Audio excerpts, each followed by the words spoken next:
Going back in your career path, you'd said like early on you kind of fell ass backwards into a government job. Yep. So what was that job? After my first year of university, I wasn't sure that that was the right path for me. I always thought it was a little strange that in your teenage years, you're supposed to decide and know what you're going to do for the rest of your life and start pursuing that. And again, if you have that passion, great. But I had lots of passions. I had music, I had art, I had writing, I had political science, and I was very interested in computers early on and interested in art. And I always had like this notion that, and I mean, this is primitive days of computers, but that programming was like this like ultimate art where anything is possible within a computer. And I was so fascinated by it. When in ninth grade, I went to a school that had seemed to have a serious, for the time, computer science program. And I was so excited. That was the only thing I was excited about for that school. But we had our first computer class, and I talked to the teacher. I'm like, I'm really keen to be here. And this is not my approach to teachers ordinarily, especially not at that time. And he's like, oh, great, I'm happy to have you here. I'm like, so when do we start programming? Because I thought they had like this like robotic hand that you could like program. And he's like, oh, don't worry about that, kid. You'll deal with that when you get to 11th grade. For now, we're going to work on word processing. I'm like, okay, I know how to compose a letter in whatever the program was at the time. Like, I'd really like to learn to program. He's like, and he just wouldn't give me the time of day. So the end of that school day, I went back to talk to him, asked him if I could come in after school and maybe he could like give me some lessons, and he just brushed me off. So I snuck into his office, stole the book on Turing and the floppy disk, and took it home and figured out how to program in Turing and Pascal. And anyway, so I taught myself a few languages and just would like make like primitive games for me and my friends. And so computer science was something that I was interested in pursuing because I felt like that kind of brought everything together. But even though I maybe have a natural aptitude to math, I didn't do calculus or anything. And as I discovered when I went to university, that was a requirement of getting into a computer science program at UBC where I went. So that wasn't an option for me. So I settled on, okay, I'll just do English, political science. But I mean, I was one of these like typical 90s punk rock kids that was like listening to propaganda. So I'd read like 5 of Noam Chomsky's books. And so as soon as I went into my political science 101, I started educating everybody on what's going on in East Timor. And sorry, this was a question about my work history, and I'm just giving you my school history. I want to hear it. Okay, yeah. So I made friends with other people at school who were older and were attending more sophisticated classes. So I preferred to attend their classes instead of mine. Obviously, it doesn't really help your academic record when you're attending somebody else's class. And I spent most of my time at the radio station anyway. I hosted radio shows and started putting on shows out in Vancouver. So long story short, by the time I'd wrapped up my first year and probably attended 20% of the classes I was supposed to, I got my letter saying, yeah, based on your academic record, we don't need to see you back here next year. So I had to figure out what I was going to do. Am I going to go somewhere else? Am I going to start working? And I thought about it long and hard, and I don't think I had made a decision, but I decided I'm not ready to pursue an academic path because, again, there's still torn in so many different directions. So I set a bar for myself of what I expect the value of my labor is going to be, and I'm not going to work for anything less than, I don't know, whatever the minimum wage was at the time, maybe $4 or $5, and I was like, I'm not going to work for less than 10.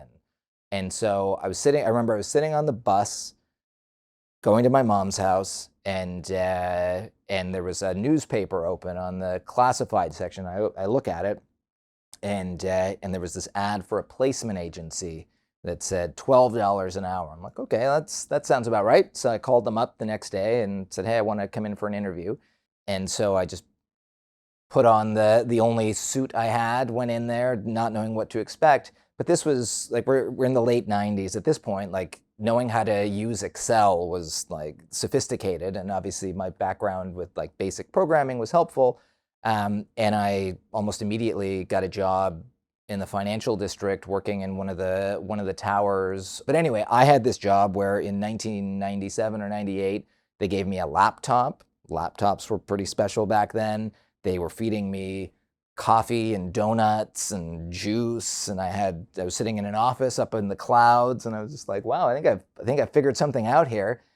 And obviously it wasn't the most exciting job in the world, but for somebody who really had no qualification, it was great. And then I just quickly realized, you know what? I mean, I can just say I have a BA or that I attended UBC, and nobody really seems to look any deeper than that.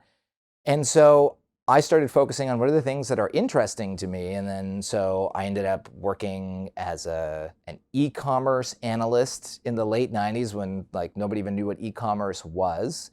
And then I got tired of that. So I went to work for a toy company, completely different line of work. That I did for a few months. And basically I just started to realize what I needed to do is trade up my titles and grow my breadth of experience. And I had this government job offered to me through a placement agency, it was just sort of an administrative job. And that's when it was kind of a soulless job. Again, a nice office, everything was cushy. There's nothing to complain about, but it wasn't challenging in any way. It was very comfortable. A friend of mine in Vancouver had his relationship had fallen apart. He needed some help, and I was tired of my job. So I'm like, I'm just gonna quit, move out to Vancouver. So I did, moved in with him, and again, immediately I went to a placement agency, told them about my experience. There was it was a gaming company that had hired me. They were processing all the applications that they had from artists, and they needed to come up with a system to catalog everything that came in. And so over the course of a week, I just built them a front-end database that would allow them to track it. And then I had these computer programmers coming in, looking at it and just oohing and awing, like, how did you build this? Like, we were trying to build it ourselves and we ended up outsourcing it to you. And I was laughing to myself. I'm like, I barely even know what I'm doing. The only reason I know how to program anything is because I stole the book from my grade 9 computer science teacher. And anyway, so I just sort of caught on to, as I was at the same time catching on to the power of DIY through punk. And I realized that there were parallels all over the world. And I mean, I'm in my late teens or very early 20s at this point. So I'm also just realizing that all the grown-ups out there don't know what they're doing either.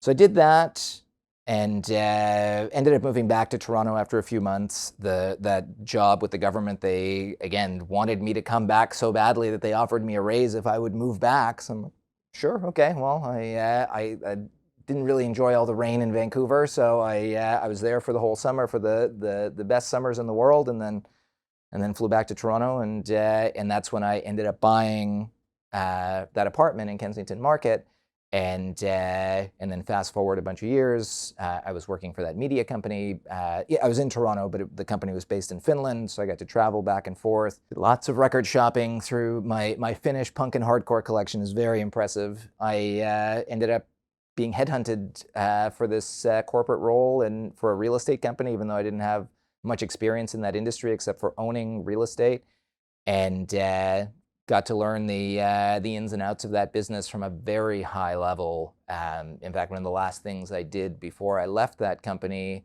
or left that role was helping to launch their commercial division. So I was very familiar with commercial real estate from that point. I've been doing that ever since.